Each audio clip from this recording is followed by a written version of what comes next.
Welcome to TOCHI Stories. Please don't forget to like, subscribe, and turn on post notification because it will mean the whole world to me. Now, let's get right into the story. Brace yourself. The house smelled of jollof and fried plantain long before the first guest arrived, and Ngozi moved through the kitchen like a conductor guiding a faithful orchestra. She checked the stew, adjusted the pepper soup, wiped the oily fingerprints off the serving spoons, then paused in the doorway to watch her husband laugh in the sitting room with his brothers. Emeka had that kind of laugh that made people look over and smile. A bright, easy sound that filled the space and bounced off the framed family photos on the wall. His new promotion had brought more visitors than usual, and the living room was alive with clinking glasses, the roll of football banter, and high life from a Bluetooth speaker on the shelf. Amara, 12 and usually shy around crowds, kept close to the dining table, helping her mother arrange cutlery in straight lines and counting silently to calm an odd flutter in her stomach. The generator hummed outside, the curtains breathed in the evening breeze, and everything looked like love should, tidy, generous, and shared. When the doorbell rang again, Ngozi wiped her hands on her apron and went to welcome the latecomers, certain that tonight would give her husband the joy he deserved. The door opened to two neighbors, a cousin, and a young woman in a fitted peach dress carrying a wrapped gift bag with a gold bow. "Good evening, Ma," the young woman said, smile polished, eyes quick. "I'm Chioma. I work with Oga Emeka. He asked me to drop this." Her voice was soft, respectful, and yet there was a brightness in her gaze that registered in Amara's mind like a pinprick. Emeka stood to greet her, the line of his grin tugging higher than usual, and for a small moment his hand hovered near Chioma's elbow, as if to steer her in. It did not land, but the electricity of almost touch stayed in the air. Through dinner, Chioma blended easily, telling harmless office stories, laughing at every joke Emeka made, sipping malt slowly, listening closely. Whenever Amara looked up from her plate, she would catch something subtle. The way Chioma's eyes found her father first when a punchline landed, the gentle lowering of Emeka's voice when answering Chioma's question about the new Lagos account, the small, private smile that flashed between them and vanished the second anyone else turned their head. Later, after sparklers fizzed on the birthday cake and everyone sang too loud, after the living room was littered with paper plates and napkins folded into boats, Ngozi stacked dishes at the sink and felt a quiet glow of satisfaction. She liked nights like this, friendly noise, a husband at the center of it, a daughter contentedly rinsing cups beside her. It felt like the life she had promised herself when they were young and poor and hopeful. From a passage, she heard Emeka thanking Chioma for coming. The younger woman's voice drifted back, low and warm. "Anything for you, sir." A harmless phrase, perfectly ordinary. Still, Amara's hand paused inside a soapy glass, and she tilted her head as though listening for a second voice underneath the first. When the last guests left and the gate clicked shut, the house settled. Ngozi kissed her husband's cheek and teased him about turning 42. Emeka smiled, squeezed her waist, and said she made everything better. In her room, Amara lay on her side and replayed the evening like a movie she wanted to understand. She did not have a name for what she felt, only a note to self that lived behind her ribs. Remember the way Daddy looked at Chioma. The first weekday after the party, the doorbell rang mid-morning while Ngozi was sorting laundry into neat mounds of whites and colors. Through the peephole she saw Chioma standing on the veranda, brown envelope tucked against her side, phone in her other hand. "Good morning, Ma," she said when Ngozi opened, that same respectful smile in place. "I brought some files for Oga. He asked me to drop them." Emeka was upstairs on a video call, and Ngozi called out for him, expecting to hand the envelope through the banister and close the door. Instead, Emeka bounded down, shirt sleeves rolled up, his cologne finding the corridor before he did. "Ah, Chioma," he said warmly, taking the envelope and stepping aside. Come in. Just a minute." He led her toward the dining table, spread the papers out, and began explaining something about vendors and a logistics snag. Amara, home early from school because a teacher's meeting had shortened classes, hovered in the kitchen doorway drinking chilled Zobo from a glass. The talk of figures and timelines should have been boring, but she kept watching the way Chioma leaned in, The way her father tilted the page toward her, though she sat directly beside him. The way two people can build a small room around themselves just by facing each other. By the end of that week, the visits had multiplied like ants after sugar. Sometimes Chioma arrived with an envelope, sometimes with just her phone, insisting she needed Emeka's signature on a document the office printer had swallowed, or his quick brain for an on-the-spot decision the team couldn't afford to get wrong. Each time Ngozi ushered her in, poured water, offered crackers, trying to be gracious, trying not to notice that these meetings had a softness around the edges work rarely wears. Emeka began to spend more time out checking sites, leaving before breakfast and returning after dinner. His phone always face down on the table, laughing at private messages he never explained. When Ngozi asked gentle questions, "How is the new branch? Did you eat it all today?" he answered with tired smiles and vague phrases. "It's a lot, but it's for us." She wanted to believe him. She remembered the bare rented room years when they stretched rice and prayed rent would wait. She remembered the man who slept on bus benches during his NYSC to save transport money, who swore he would never make her suffer. People can grow complicated, she told herself. Careers can demand odd hours. A wife's patience is part of the covenant.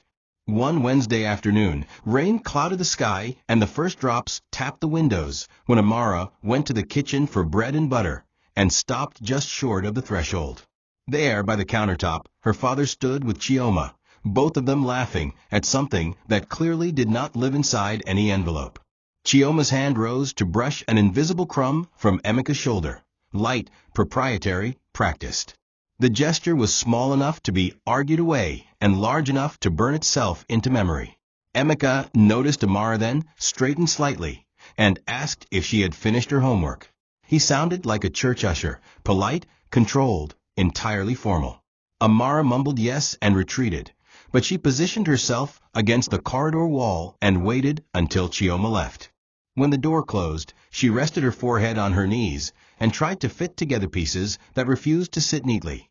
Her father's laughter, her mother's soft humming as she folded clothes in the bedroom, the smell of onions in hot oil, the fact that she was 12 and suddenly understood the difference between being wanted and being welcomed. She promised herself she would not jump to conclusions. She would collect like the ant she felt like, one crumb at a time. It was just past midnight when the house slid into that dense quiet only generators know how to break, and for once even the generator had fallen silent. The sky outside held itself like a breath.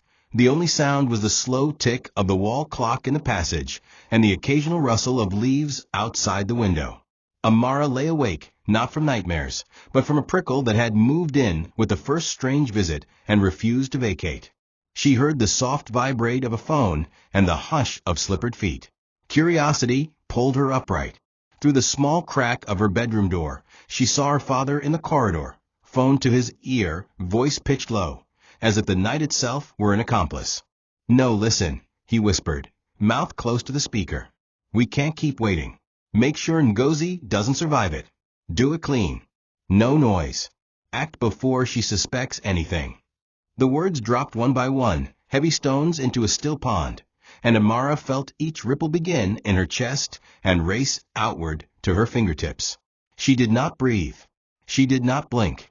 Her father paced a small oval on the rug, paused at the family photo, Ngozi laughing at something off camera, Emeka's arm around her waist, baby Amara grabbing at his tie, and then turned away, as if the frame were hot to the touch. He ended the call and stood for a long second in the near dark, arm crossed over his chest, phone pressed beneath his elbow. When he moved again, it was with the terrible calm of someone who has already chosen a door and locked it behind him. He passed Amara's room, and she let her eyelids droop to slits, performing sleep like a stage role she had rehearsed since the day she realized adults hear only what they want. After the bathroom tap ran and stopped, after her parents' bedroom door clicked shut, Amara slid out of bed and put both feet on the cool tiles to see if she was still a person who could stand. The sentence circled her like a hawk. Make sure Ngozi doesn't survive it. Perhaps he meant a project at work, an unpleasant downsizing, some metaphor she did not understand. But Emeka had not said the client, the account, or the deal. He had said her mother's name as if it were a target. The next morning, he whistled as he spread butter on bread, bent to kiss Ngozi's cheek, and told her she should rest. She worked too hard. His phone lit with a message that made the corner of his mouth twitch upward. When Ngozi turned to check the kettle, Amara saw the sender's name flash across the screen. See.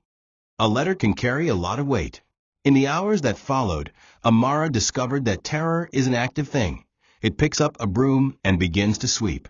She cataloged the sockets, the stove knobs, the medicine cabinet.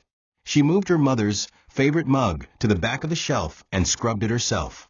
She told Ngozi, in a voice she hoped sounded casual, that she had read online about gas leaks and thought they should always double-check.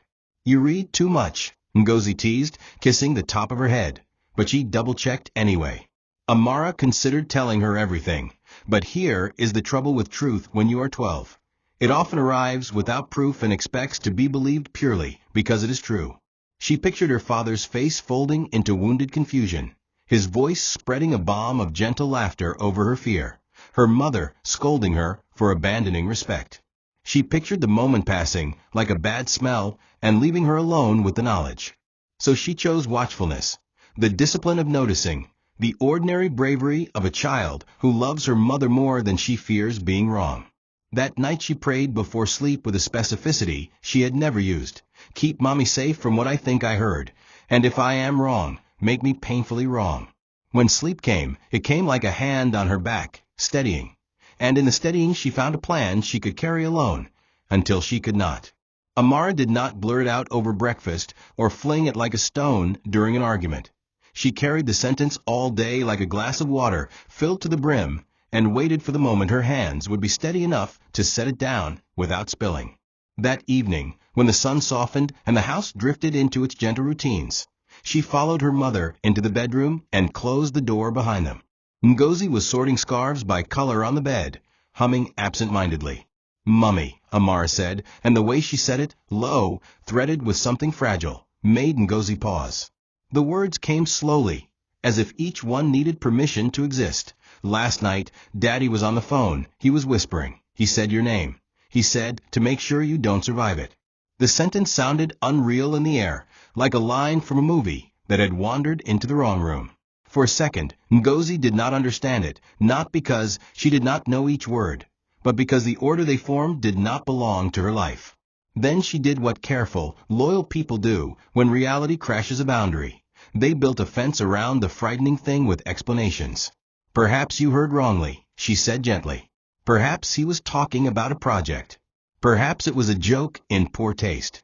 She touched Amara's cheek and said the thing mothers say to hold a world together. "Your father loves us." Amara held her gaze and very quietly repeated, "Mom, be careful with Daddy." This time the words did not ask to be believed, they asked to be carried. Ngozi sat on the edge of the bed and felt the two halves of her life pull in opposite directions. The history she shared with Emeka, a man who used to count coins with her on a student mattress, and the present that smelled subtly different every morning, like perfume on a shirt that did not belong to the laundry basket. She did not want to accuse or interrogate. She knew too well how quickly a marriage could become a courtroom with no judge. But she also knew the weight of her daughter's eyes when they were telling the truth. Since childhood, Amara's honesty had been literal and inconvenient, the kind that pointed at the crack in the ceiling while everyone admired the chandelier. "Thank you for telling me," Ngozi said at last, because gratitude was the only bridge she could trust between denial and panic. She asked Amara to repeat everything, time, words, tone, where he stood, how he paced.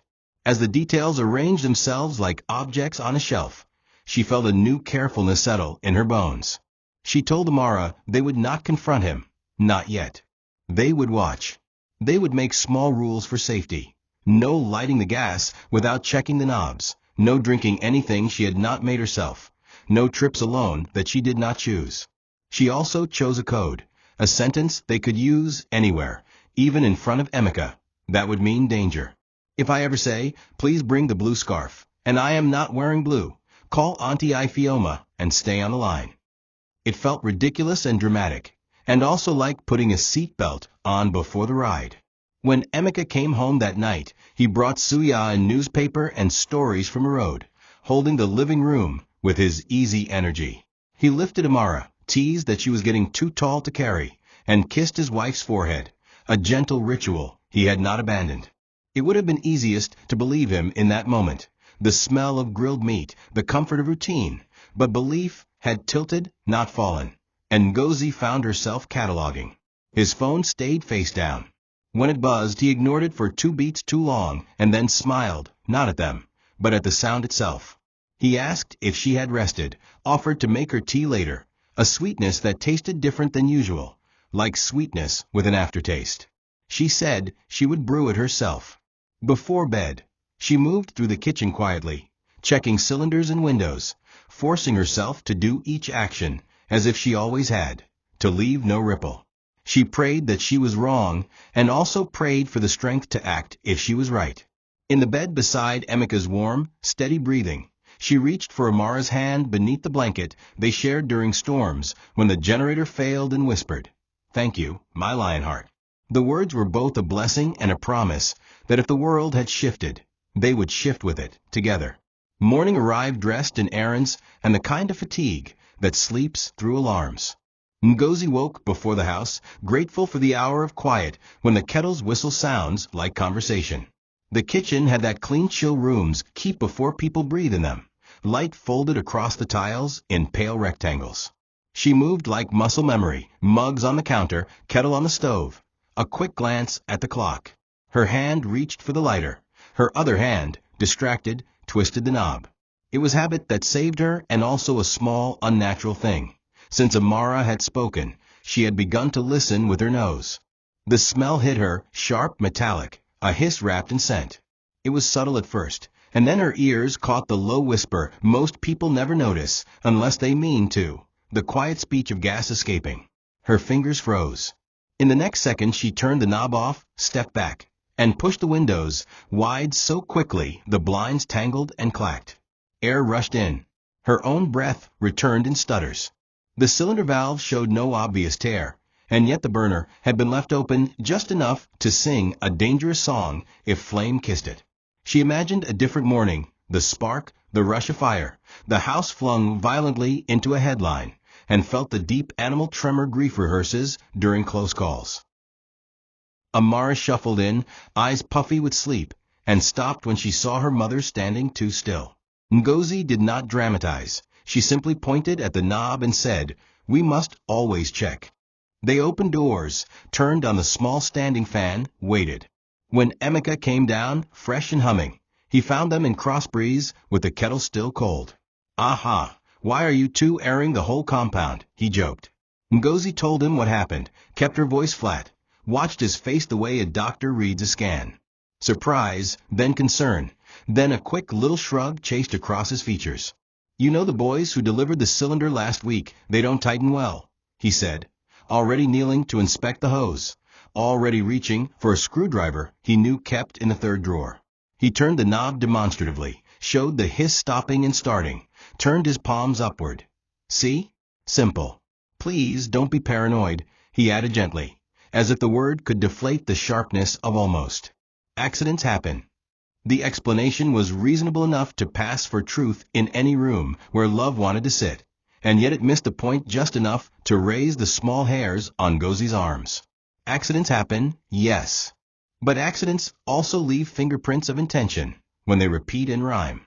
By noon, Emeka had called a gas technician he claimed to trust. A man came, sniffed, tightened, declared everything fine. His verdict was tidy. No leak, no fault, just a burner left open. The sort of thing anyone could do without knowing. He laughed when he said it, perhaps to make it lighter, but the laughter landed like a label, careless, and hung in the kitchen air. After the man left, Emeka wrapped an arm around Ngozi's waist and suggested they switch to electric entirely. "Peace of mind," he said. The offer sounded generous until she pictured which mind would be peaceful if an accident ever succeeded. She thanked him and said they would decide together next month. That afternoon, she walked the house with an unfamiliar form of love, one that counted risks as carefully as blessings. She moved cleaning chemicals to a high shelf, labeled jars, set her favorite mug deeper into the cupboard, and taught Amara to look, then look again. In a small notebook, she began to write strange things that did not fit anywhere else. Times, visits, the gas, the technician's name. She told herself she was not building a case. She was building clarity. When evening settled and Emeka draped an arm over the back of the couch, he seemed to glow with normalcy. The sort of easy domestic light people post online, with unfiltered captions. #grateful. Ngozi sat beside him and practiced a new skill, smiling while keeping her guard awake, a quiet choreography in which her heart learned to hold both tenderness and doubt without tearing. The next day arrived with the precise ordinariness danger prefers to wear. Emeka offered to make tea, a gesture he used to reserve for Sundays when he wanted to pamper her after church. "Rest, madam," he grinned. "Let me spoil my queen." He moved through the kitchen with a competence earned from years of bachelorhood and hospitality. Kettle filled, tea bags unwrapped, sugar measured. He used her favorite mug without asking, a navy blue one Amara had painted with messy yellow stars on Mother's Day 3 years ago. The nostalgia of it pressed lightly on Ngozi's chest. She leaned on the counter and watched him pour. Nothing in the picture could have made a stranger pause. And yet, standing there, she felt the same off-key note she had learned to hear, the one outside the melody polite life plays. He handed her the mug, hot and fragrant, and turned to rinse the spoon. She lifted it, inhaled. The smell was almost right. A second note lurked beneath the familiar, slightly medicinal, almost sweet in a way that did not belong to tea. Instinct, old as mother's, and as sharp as a child's sudden cry, stopped her mouth. She tilted the mug so that the steam cleared her view and saw, at the very bottom, where the tea should have been a clear amber, a few pale grains clinging to the ceramic like stubborn sand. Even sugar dissolves differently than that. Time changed shape. She touched the mug to her lips and pretended a sip, letting the heat smear the act with plausibility. She swallowed nothing, set the mug down, and smiled in the gentle way gratitude wears when it does not want to draw attention. Emeka watched her with an interest that had nothing to do with hospitality. "Drink before it gets cold," he said, too casual by a fraction. "It's special tea. I bought it for your sleep." His explanation wore a thoughtful wrinkle, as if he were proud of his care. She lifted the cup again, pretended to sip, then set it near the window, saying she wanted it to cool because the steam made her nose run. He chuckled, touched her shoulder, left the kitchen to answer a phone call. Only when his footfalls were safely away did she pour the tea into the sink, letting the water run long enough to carry everything far away. She rinsed the mug 3 times, washed it with soap that smelled of lemon and ordinary afternoons, and placed it at the back of the cupboard behind a stack of bowls no one reached for. Her hands shook in the smallest way only she could feel. When Emeka returned, his eyes flicked to the counter, and a shadow, annoyance, calculation, something with edges, crossed his face before the smile settled again. "You didn't like it?" he asked, just enough mock injury in his tone to make refusal look rude. "It was hot," she said, and left it there. Amara had been in the doorway long enough to catch the pieces that mattered. The mug, the too soft voice, the too quick rinse. Later, in the privacy of the bedroom, she sat cross-legged on the rug and listened while her mother described the smell, the grains, the pressure of his gaze. "Do you think?"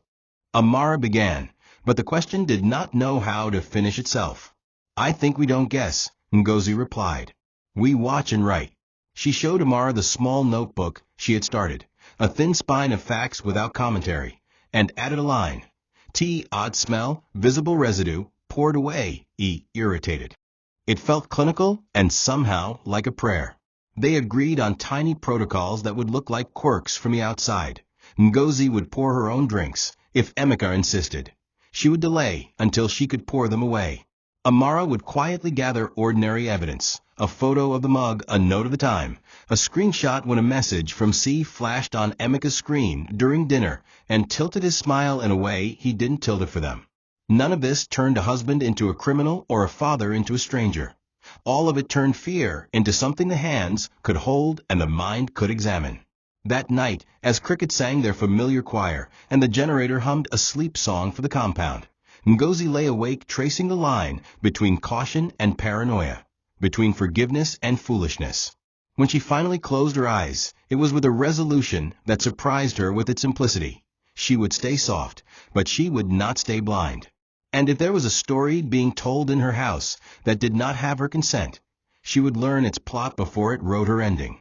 Got it. We'll continue with chapters 7 to 9 of Mom, Be Careful with Daddy, keeping the suspense rising and the emotional weight heavy. Emeka came home that Thursday evening carrying a small, glossy gift bag and a smile that looked, at first glance, like generosity. Ngozi was in the kitchen folding puff into a paper towel when he slid the bag onto the counter beside her.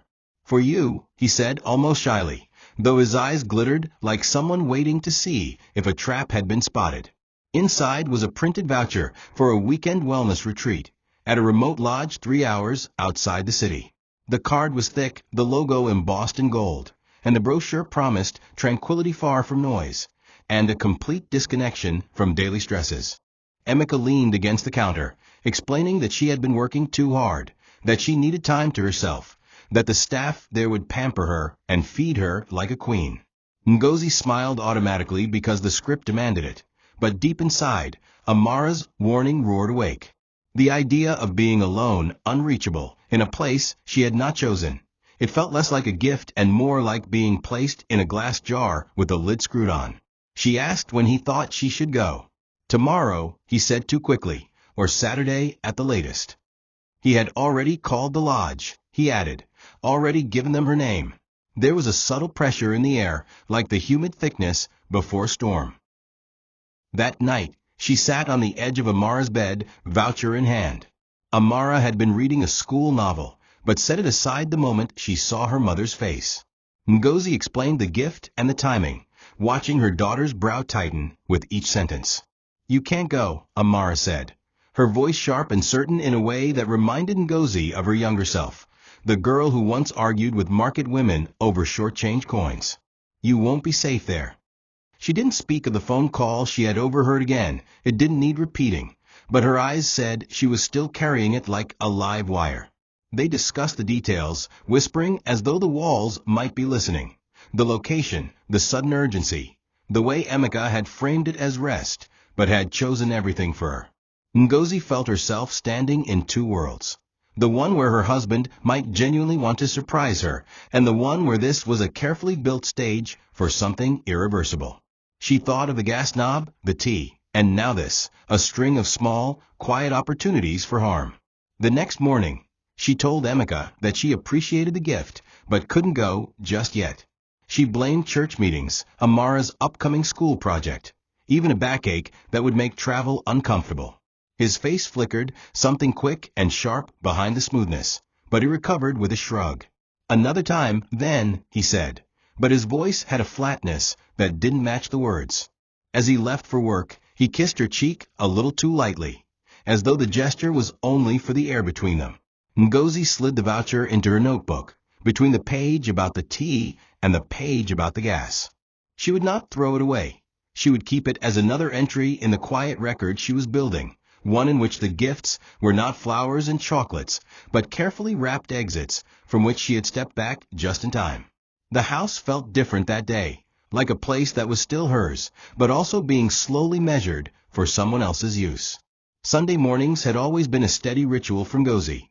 Early bath, light breakfast, and church with Amara, while Emeka claimed to have urgent site visits that never seemed to end before evening. This Sunday, however, the pastor was unwell, and service was cut short. The rain had passed overnight, leaving the streets fresh, so Ngozi decided they'd surprise Emeka by coming home earlier than usual. She unlocked the front door quietly, planning to tease him about skipping church. The sitting room was empty. She moved toward the bedroom, humming a hymn. When she pushed the door open, the sight before her stopped her mid-step. Chioma, wearing a silk scarf loosely around her hair, was standing at the dresser, fixing her makeup in the mirror. Her posture was casual, like someone at home, and the faint scent of Emeka's cologne hung in the air, heavy and fresh. Chioma's eyes met Ngozi's in the mirror, and instead of guilt or apology, there was a smirk, thin, deliberate, and deeply insulting. "Oh, you're back early," Chioma said. as though Ngozi had intruded. Ngozi's first instinct was disbelief. Surely there was some misunderstanding, some urgent errand that had brought Chioma here. But her gaze dropped to the neatly folded shirt on the bed, one she had washed for Emeka just 2 days ago. His wristwatch lay beside it. She asked, "Where's my husband?" in a voice that shook despite her effort. "Oh, he just stepped out for a minute," Chioma replied, turning to pick up her bag with the slow grace of someone who knew she had the upper hand. No explanations about the files she was supposedly delivering. No attempt to hide the fact that she was in the marital bedroom, alone. The silence between them was heavy and ugly, broken only by the faint ticking of the wall clock. Amara appeared in the doorway just in time to see Chioma walk past her, the woman's perfume trailing like a flag of conquest. When Emeka returned half an hour later carrying a small grocery bag, Ngozi confronted him directly. "Why was Chioma here?" she asked, her voice tight. He looked genuinely startled for a split second. Then the smoothness returned. "She came to drop some office files." "Why are you making it sound like something else?" His eyes hardened almost imperceptibly, and he laughed without smiling. "You're starting to sound paranoid, Ngozi. This is exactly how women destroy their own peace." The words stung not because they were loud, but because they were calm, delivered with the quiet confidence of someone rewriting the truth as he spoke. Ngozi said nothing more. She simply added bedroom, Sunday morning, Chioma, to her notebook and underlined it twice. 2 weeks later, Ngozi found herself in the middle of a gathering at a friend's 40th birthday party. The music was lively, the food abundant, and the atmosphere warm enough to lower anyone's guard, except hers. She had been speaking to an old friend from church when Emeka joined the conversation, sliding an arm around her waist. The friend joked about seeing Emeka's new assistant around often, a harmless comment on the surface. Before Ngozi could respond, Emeka laughed loudly, his voice carrying across the small crowd. "Ah, my wife has been watching too many Nollywood films," he said, patting her arm. "Now she thinks my assistant is trying to steal me. Can you imagine? Next she'll say I'm plotting to poison her tea."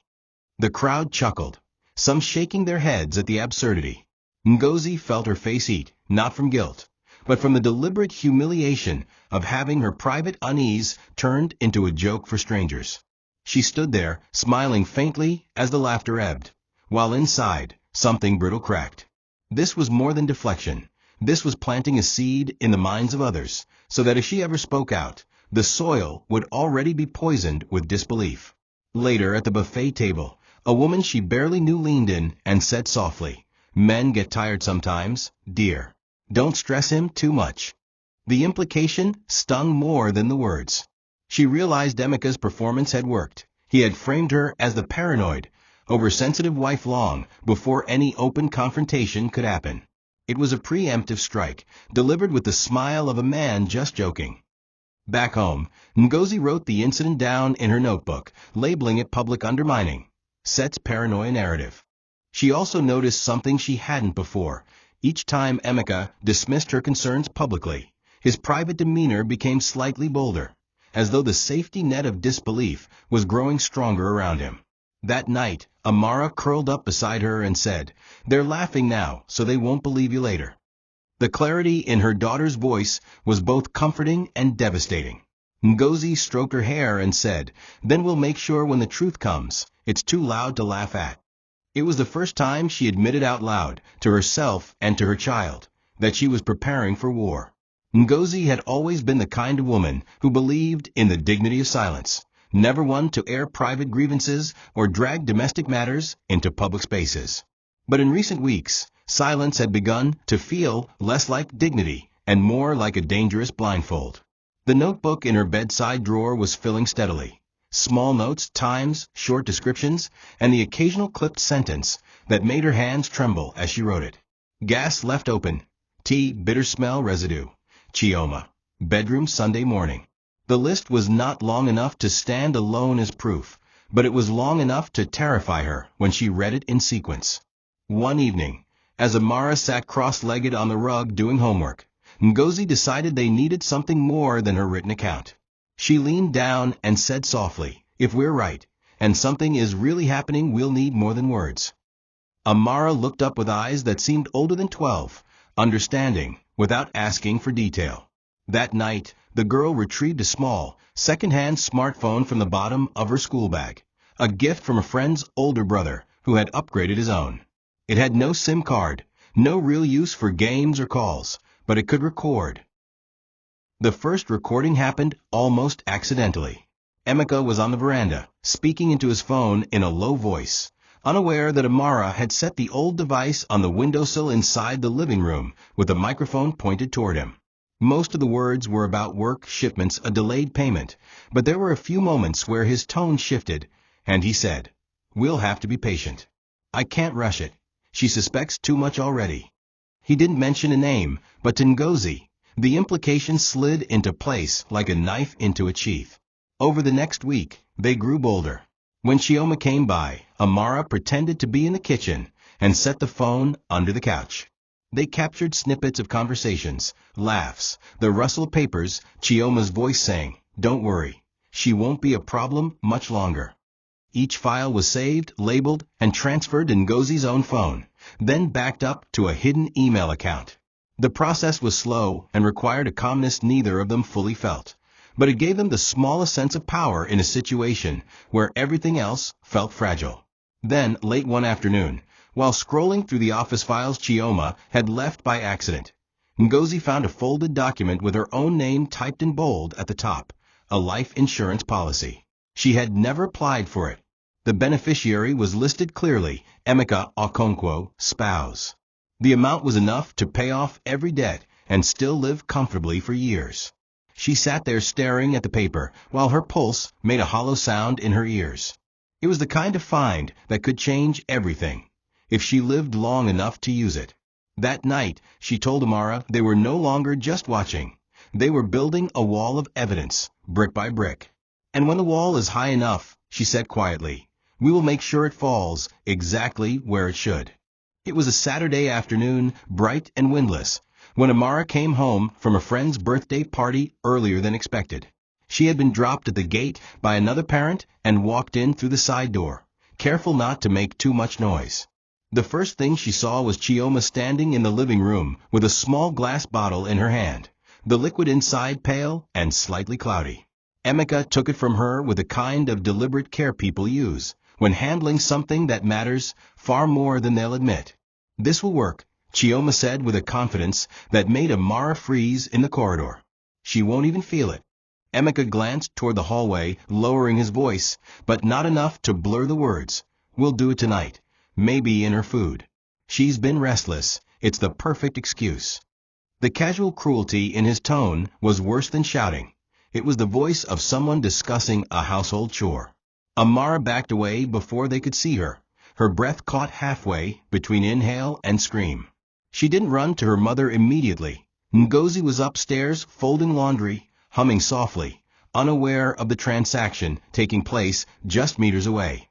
Instead, Amara darted to the kitchen, where she opened the cupboard under the sink and found the small voice recorder they'd been using. She clicked it on and slid it behind the sugar jar on the dining table just before Emeka walked in. He set the bottle down for a moment, muttering about needing a spoon, then retrieved it again and slipped it into his jacket pocket before heading outside. The recorder caught every word, every tone, every quiet sound of glass tapping against fabric. It wasn't proof for a courtroom yet, but it was one more stone in the growing wall. That evening, Ngozi made dinner as usual, yam pottage, one of Emeka's favorites, and served it herself, plating his portion carefully. When he tried to add his own garnishes, she insisted she would handle it, her smile steady but her hands alert. She kept the dishes in her line of sight at all times, never turning away long enough for him to tamper with them. Emeka seemed mildly irritated, but covered it with forced laughter. "You're spoiling me too much," he joked, and she smiled as if nothing about the day had shifted. Later, after he'd eaten and retreated to the living room to watch the news, Ngozi slipped into the bedroom, where Amara was waiting. "We have it," Amara whispered, showing her the recorder. Ngozi pressed it to her chest for a moment, then added a new line to the notebook. "Bottle, gift from C, plan to use in food, recorded."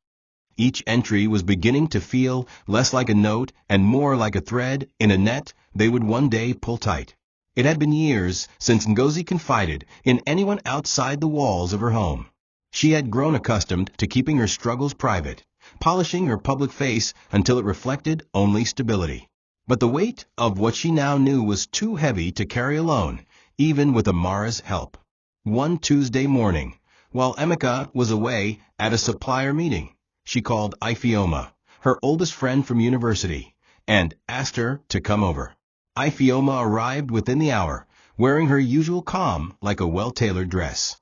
They sat in the kitchen with mugs of tea Ngozi made herself, and for the first time, Ngozi unfolded the story in full.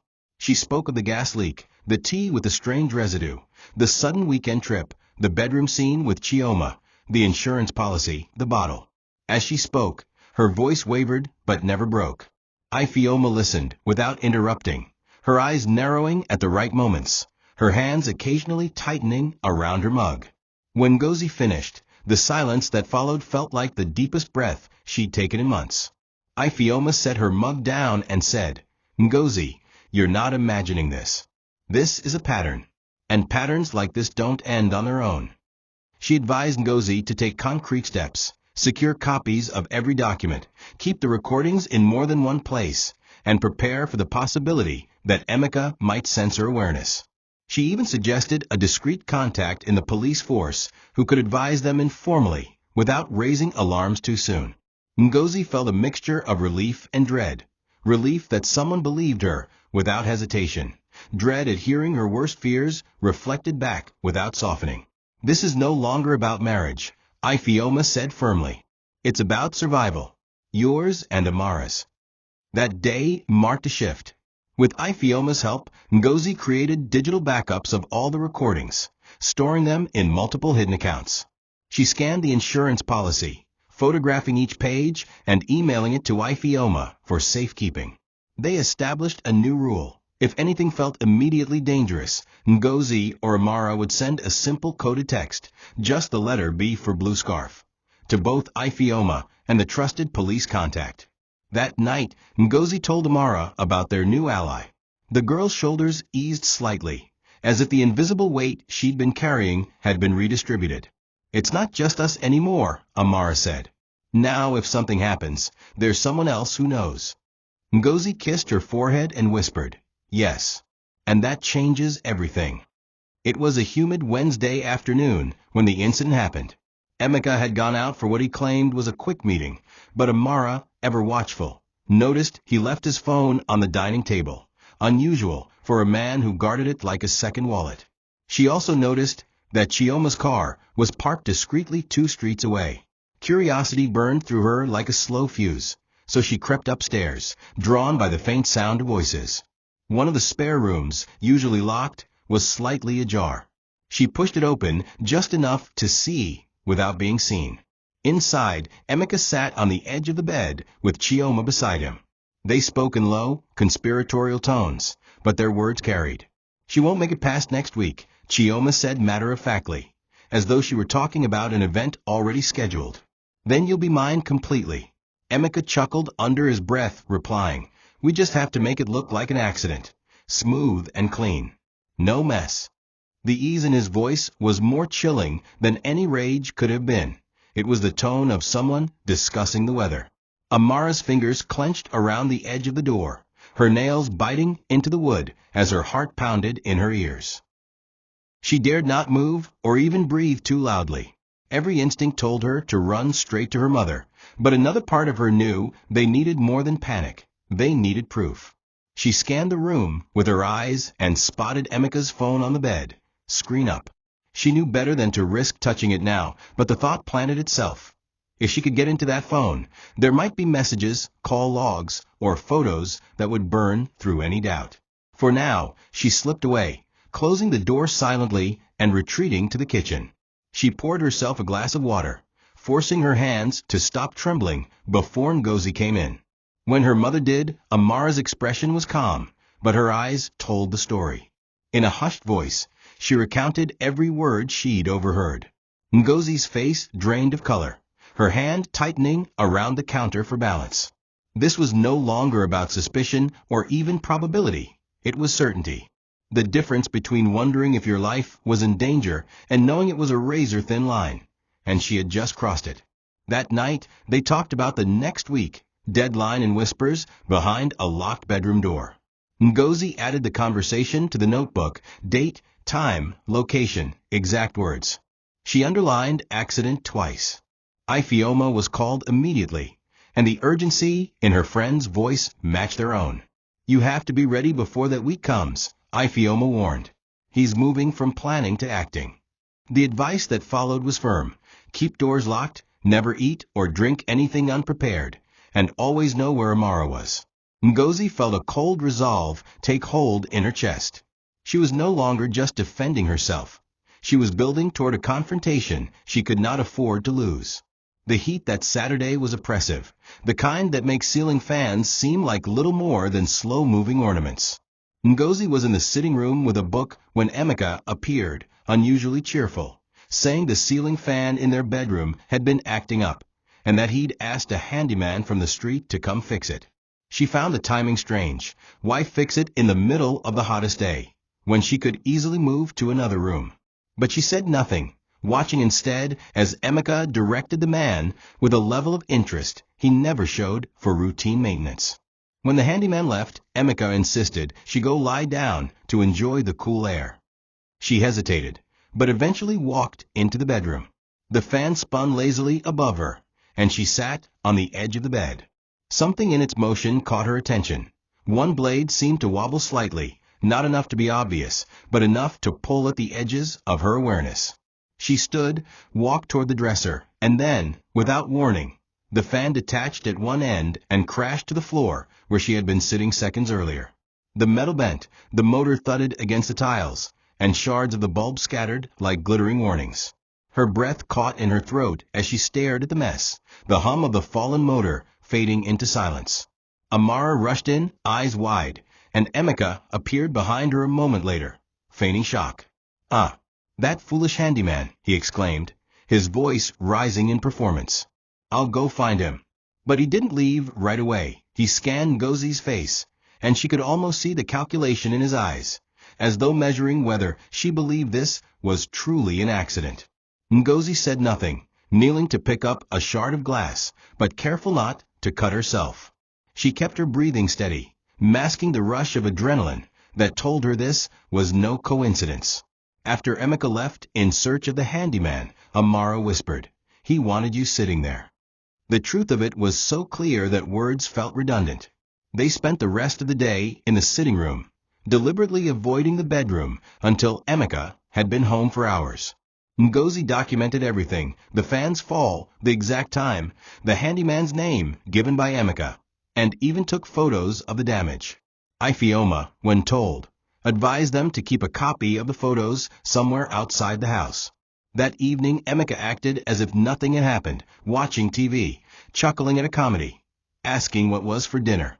His ease was almost as disturbing as the event itself. For Ngozi, the fan had not just been a near miss. It was confirmation that the danger was now physical, immediate, and unashamed to knock on her front door. It happened in the stillness of the early hours, when the house seemed safest. Emeka was asleep, his breathing heavy and even, when Amara padded softly into her mother's room. "Now," she whispered, holding up a small flashlight and a determination far larger than her years. They had talked about the idea for days, accessing Emeka's phone, but had never found the right opportunity. Tonight felt different. His phone lay on the nightstand beside him, and Amara, small and silent, could slip in and out faster than Ngozi could. The girl moved like a shadow, picking up the device and stepping back into the hallway before turning it on. To their surprise, it was unlocked. Perhaps he had trusted the comfort of his own home too much.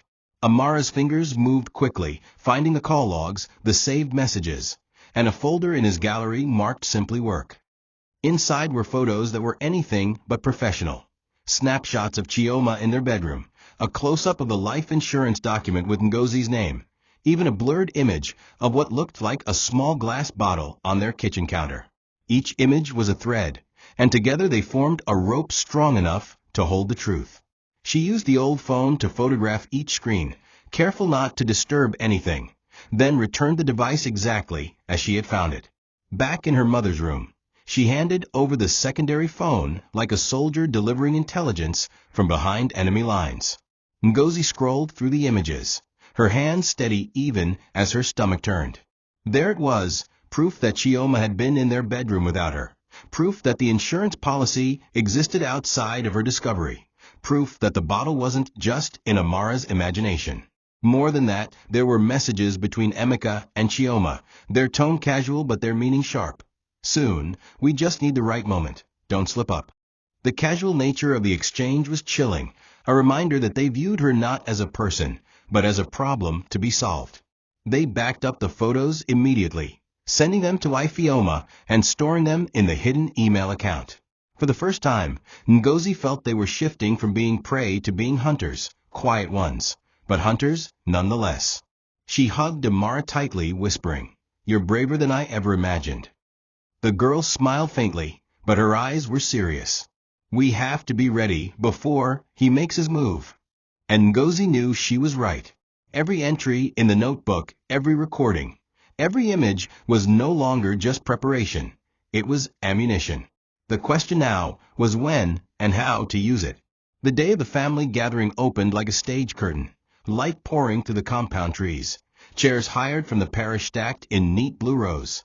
Aunties tying geli with the determined grace of women who have held families together longer than governments. It was a small Thanksgiving for Ngozi's niece who had just received admission. Harmless, ordinary. The kind of Sunday that smells of jollof smoke and talcum powder. Ifeoma arrived early, not in her usual breezy way, but with a quiet watchfulness that matched Amara's.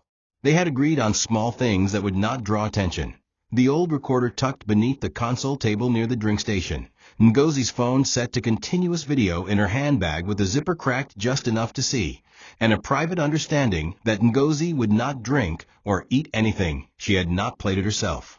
When Emeka came through the gate in crisp native wear, he kissed Ngozi's cheek too publicly, laughed too easily, and steered conversations away from any corner, where she might stand still long enough to think. Shadows drifted behind him, Chioma among them, arriving with a cake box and a smile that never touched her eyes. She greeted the aunties with exaggerated respect, the cousins with light jokes, and then drifted toward the drinks like a moth that knows where the candle will be placed. Amara kept to the periphery, as children learn to do when the adults are performing peace. She watched Chioma feel the rhythm of the room, greet the right people, then circle back to the cooler where bottles sweated in their plastic bins.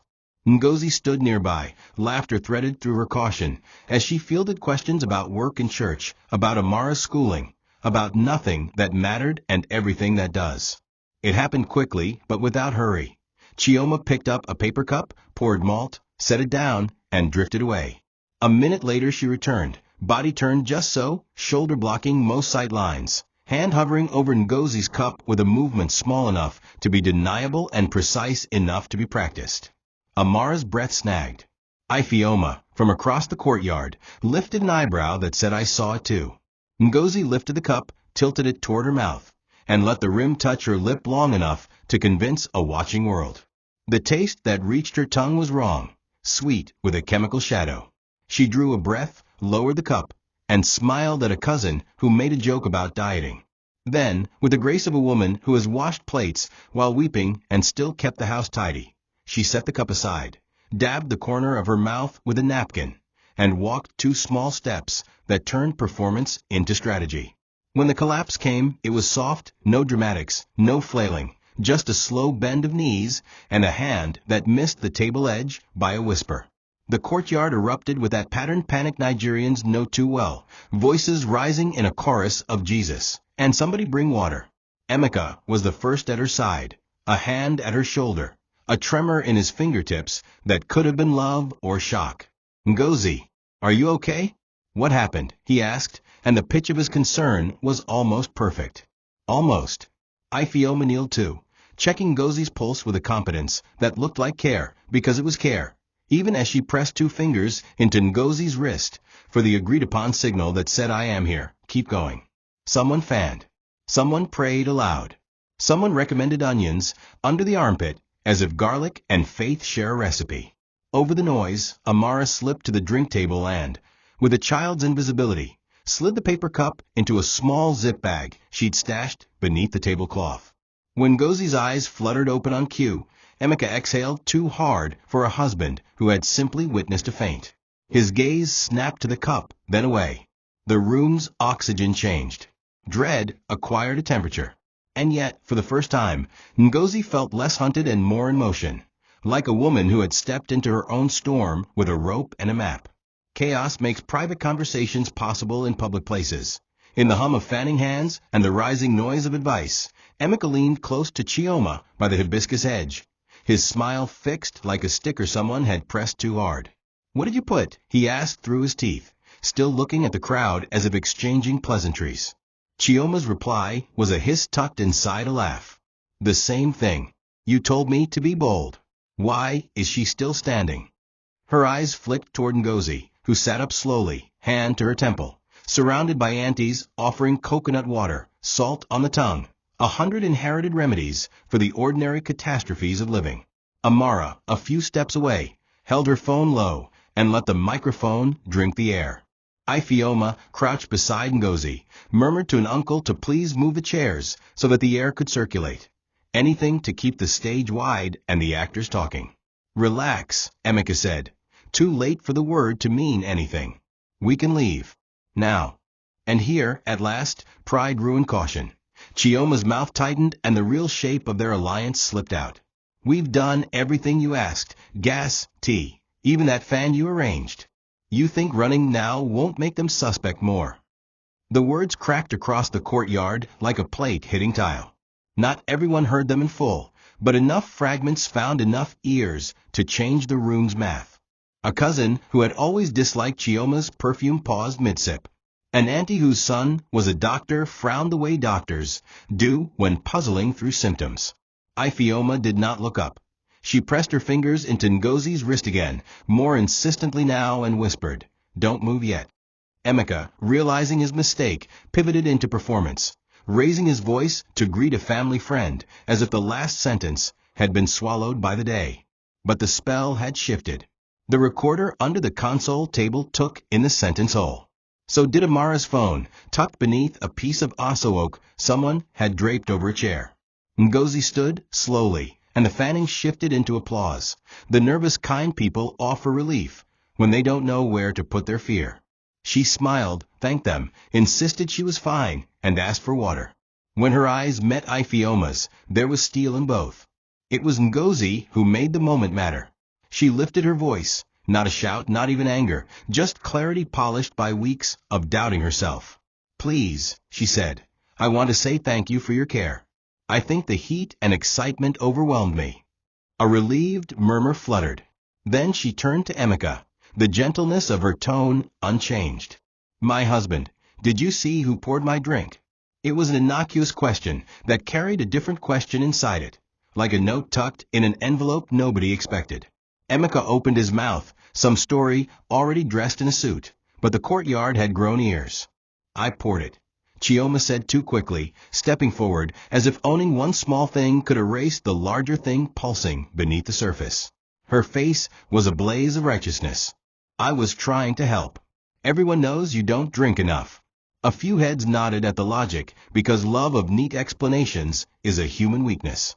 "Thank you," Ngozi said, holding Chioma's gaze long enough for the heat to rise in the younger woman's cheeks. "As long as we're all clear." She did not look at Amara, but the signal passed anyway. A few people laughed, the brittle laughter of crowds skirting a cliff. It was enough. The words had left mouths. The air had recorded. And in that sliver of quiet, between one conversation ending and another beginning, Ifeoma sent a message with a single letter to the trusted contact, whose number she had not used since university. B. They did not arrive with sirens or boots pounding. It was a Sunday gathering, after all, and discretion is a cousin to dignity. 2 officers in plain clothes slipped through the gate 20 minutes after Ifeoma's text, nodding to the auntie at the cooler as if they were latecomers. The older one introduced himself softly to Ifeoma and Ngozi near the veranda, a notebook already open in his hand, but his eyes kind. "We received a message," he said, without preamble. "Do you want to step inside?" The small sitting room swallowed them. Chioma, Ngozi, Amara perched on the arm of a chair, because no one could stop her now, and the two officers. What followed had the quiet ritual of a testimony. Ngozi placed the notebook on the center table, her voice steady as she traced the story line by line: the gas, the tea, the weekend trip, the bedroom, the insurance policy, the fan, the cup. Chioma produced the zip bag with the drink and the flash drive where she had already copied audio files. Amara, hands only barely trembling, played the recording of Chioma's his sentence, then the faint earlier clip of Emeka saying, "We can't rush it. She suspects too much already." The room changed shape. Paper became weight. Sound became shape. Suspicion became probable cause. The older officer did not rush. He asked questions that sounded simple but were not. Who purchased the insurance policy? Where was the document discovered? Who had access to the bedroom? When Ngozi said she had a scanned copy of the policy with metadata, showing when the photo was taken on Emeka's phone, the man's pen paused in approval. He asked to see the phone images. Amara produced the old handset and scrolled to the folder she'd created screens. The photos stared back with an indifferent clarity. Chioma in the bedroom mirror. The insurance header with Ngozi's name, a glass bottle on a familiar counter. The officer's partner stepped out briefly, murmured something into a radio, returned with a small nod. "Madam," the older one said gently, "we can proceed. But I need you to be sure. After this, the road will not be quiet for some time." Ngozi looked at Amara and then at Chioma. She had done many difficult things in her life, given birth in a hospital where the generator failed mid-labor, buried a father who died before he could meet his granddaughter, stretched meals until they reached the edges of the month. This one, somehow, felt like all of those at once. "I am sure," she said. The courtyard did not notice the moment the line was crossed until the officers moved toward Emeka with a calm that read as courtesy. "Good afternoon, sir," the older one said, as a few aunties paused mid-scoop. "We'd like you to come with us to answer some questions." Emeka laughed the way men laugh when they want a room to join them. "Officer, today is a family event. Is this necessary?" The man did not smile. "It is." When Chioma stepped in, voice rising, "On what grounds?" the second officer turned to her. "You will come as well." Something ancient and theatrical shifted then, the way crowds lean back when truth stands up. A cousin started filming. An uncle put his phone down, suddenly ashamed of yesterday's jokes. Emeka's face hardened, the charm sliding off like a wet label. "Ngozi," he said, trying to summon a wife's reflex to shield a husband. "Tell them this is a misunderstanding." Ngozi looked at him for a long second, seeing at once the boy who once sold his only wristwatch to buy her antibiotics, and the man who had measured her breaths this month like a clockmaker waiting for the last tick. "I will tell the truth," she replied. The officers took them, not roughly, not cruelly, just firmly, and the gate closed behind the small procession with the soft authority of an ending beginning. In the sudden quiet, Amara exhaled a sound that was not quite a sob and not quite a laugh. Chioma reached for both of them. Outside, the sun kept shining, as if it had always known they would choose to live. The courthouse did not look like a place where lives change.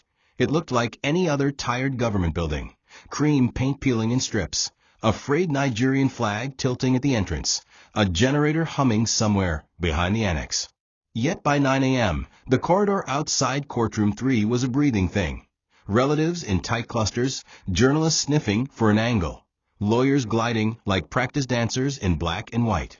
Ngozi arrived with Chioma and Amara between them, one friend on each side, as if they formed a gate nobody could force open. She had dressed plainly, navy wrapper, crisp blouse, hair pulled back, and carried only a small handbag and the same calm that had saved her life at the party. Emeka stood near the double doors in a perfectly cut suit, a new tie that tried to memorize the old charisma on his face. When his eyes found Ngozi's, his expression arranged itself into injured disbelief, the look of a man rehearsing a future in which he had been wronged. Chioma hovered slightly behind him, her lips tight and glossy, fingers tapping her phone in tiny, nervous bursts.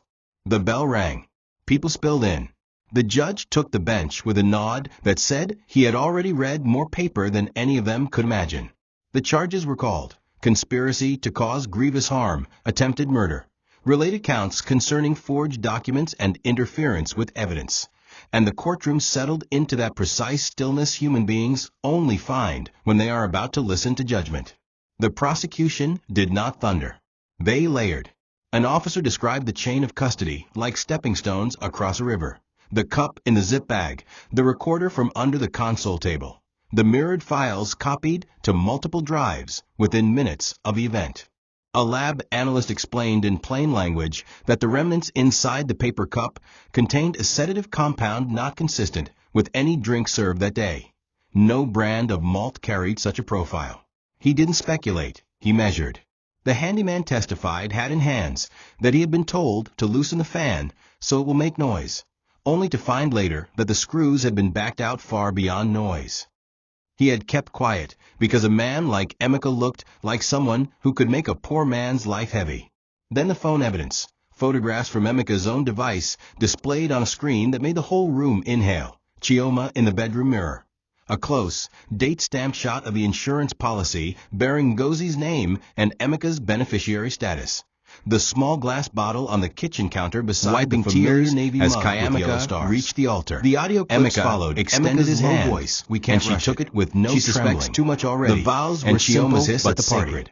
We've I done promised to everything never you ask you asked, to hide your T. scars, even he that said. fan you arranged. I promised to love Each the time woman the clerk who pressed rose play, from fire. the courtroom leaned and to forward walk and beside then her leaned back even when as the if world rocked by a forgets a wave. journey. Defense counsel did did what what defense defense counsel counsel must. smiled. They And I tried to pull promised to threads. never pretend to be Perhaps the perfect recordings again. were I edited. promised to let the love officer's see notes all of were me, mistaken. not just the the heel insurance parts. policy was After merely the ceremony, proof planning as in the a crowd country gathered where around tomorrow them, is a never journalist promised. from a small Counsel women's prodded at magazine Ngozi's sanity approached. gently. You In could that modern inspire way that millions, looks like she said, concern, but Do works you have like a quote dismissal. for young women Were watching? you under stress? Kayamaka Madam looked at Emeka. Might you have Ben at the misunderstood sky. a private Then joke, she turned to the metaphor camera on the and phone? said, Don't Ngozi let did anyone not tell bristle. you that your She scars answered like a disqualify woman you from who love, had practiced from telling purpose, the truth or to from her joy. own mirror first. The person who She truly explained her sees notebook, you will her never caution, ask you to shrink. the protocols The she picture of her adopted speaking only with after her her scars daughter's visible warning, and a smile and the difference radiating between strength being went paranoid viral and being in the precise. weeks that followed. The judge She was asked called a the few bride of questions of his bravery own by local short media and surgical. But titles Why was the didn't matter phone to her. unlocked? That How night, soon after as the she event laid did you beside back her up the husband, files Emeka and whispered, seemed satisfied by the I've never answers. seen anyone Immediately, fight for their own redundantly, soul like you did. with the help of an She independent smiled in the witness, dark. Ifioma. I wasn't just When it was fighting for Emeka's myself, turn, he she denied replied. intent,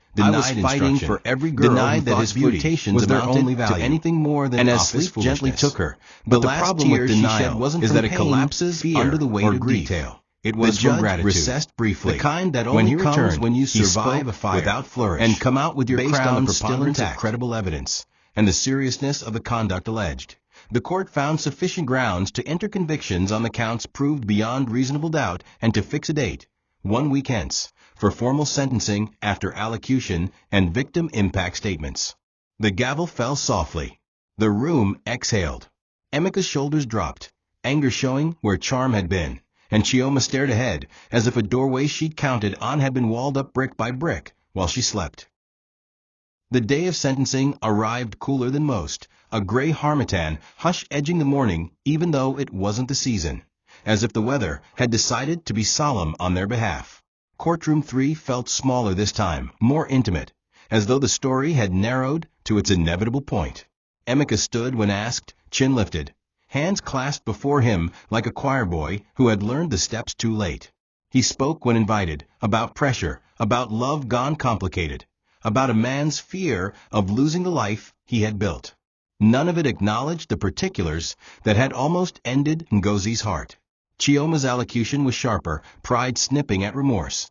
She had been misled, used, she said, then caught by the power of a man who promised her a life. The judge listened, pen still, then turned to Ngozi for the victim impact statement. She did not bring speechwriters or poetry. She brought the narrow truth. She spoke about waking to check burners in the night and smelling gas that wasn't there, about teaching a 12-year-old to memorize a code that meant run now, about drinking from her own mug and then choosing never to trust its contents again. She did not ask for vengeance. She asked for weight, for the court to make clear that what was done under the mask of love bears consequences. The judge's sentences balanced the record and the law, a lengthy term for Emeka on the conspiracy and attempt counts, consecutive time for the document fraud, a substantial term for Chioma, adjusted for her lesser role but sharpened by her participation and the risk she had imposed on a child. When the clerk read the numbers, the room went quiet in that specific way human rooms go quiet when fate stops debating. Outside, a small drift of relatives tried to gather their faces. Someone cried behind a scarf. Someone muttered that devils wear clean shoes. Emeka turned once, searching for Ngozi's eyes the way people search for water in a desert they created. He found them and found in them neither triumph nor pity, only the kind of tired mercy that no longer opens doors. The officers led the convicted away. Cameras blinked. The gate closed on that part of the story. What remained were the soft things. The feel of Amara's palm, finding Ngozi's fingers without looking. The weight of Ifeoma's hand on both their backs. The ordinary miracle of stepping into daylight with your life still yours. Beneath the courthouse mango tree, Amara finally let her breath fall all the way to the bottom of her lungs, and then rose on her toes to wrap both arms around her mother's neck. "You saved my life," Ngozi whispered, the words warm against the girl's hairline. Amara shook her head and pressed closer. "We saved each other," she said, and it was not a correction, so much as the completion of a sentence months in the making. Healing did not arrive with the judge's voice. It arrived later, irregularly, in small domestic victories that would never make news. The insurance policy was canceled and reported for fraud. The house locks were changed. A restraining order would have been redundant, but counsel filed one anyway to keep paper standing where danger once stood. Ngozi filed for dissolution of the marriage with the same steady hand she used to sign school forms, and a community of women, church aunties who had once laughed too easily at jokes, neighbors who knew how silence can be a bruise, a counselor Ifeoma trusted, closed around her and her daughter like a mesh that lets light in but keeps predators out. The blue scarf code became a private joke in the best way, a thing they said over breakfast, when life felt too ordinary to be real. On the first Sunday home after the sentencing, Ngozi washed the navy mug with the yellow stars and placed it back on the shelf, not as a threat, but as a reclaimed object. She boiled water while Amara set the table. They drank tea they brewed together, and the taste was just tea, no shadow at the edges, no second meaning. "What do we do now?" Amara asked, feet tucked under her on the chair. Ngozi thought about it and smiled the small, truthful smile of a woman who has learned to love the sound of her own heartbeat. "We live," she said. "We live loudly and quietly, whichever the day requires."